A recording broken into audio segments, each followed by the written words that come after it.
Calon Kapolri Komjen Listio Sigit Prabowo mengatakan ia ingin mulai mengedepankan mekanisme penegakan hukum berbasis elektronik di bidang lalu lintas.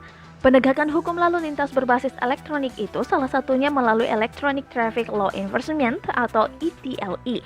Secara bertahap akan mengedepankan mekanisme penegakan hukum berbasis elektronik atau ETLE.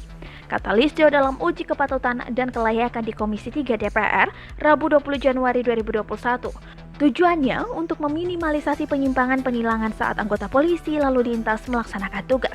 Dengan demikian, Listio mengatakan Polantas yang bertugas di lapangan nantinya hanya mengatur lalu lintas tanpa melakukan penilangan.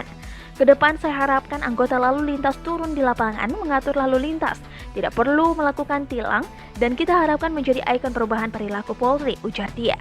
Listio merupakan calon tunggal Kapolri yang dipilih Presiden Joko Widodo untuk menggantikan Jenderal Pol Idam Aziz. Nama Listio telah diserahkan Presiden Joko Widodo ke Dewan Perwakilan Rakyat pada Rabu 13 Januari 2021 untuk diproses. Komisi 3 DPR pun meminta masukan Komisi Kepolisian Nasional serta Pusat Pelaporan dan Analisis Transaksi Keuangan. Hingga hari ini, Listio mengikuti fit and proper test di DPR.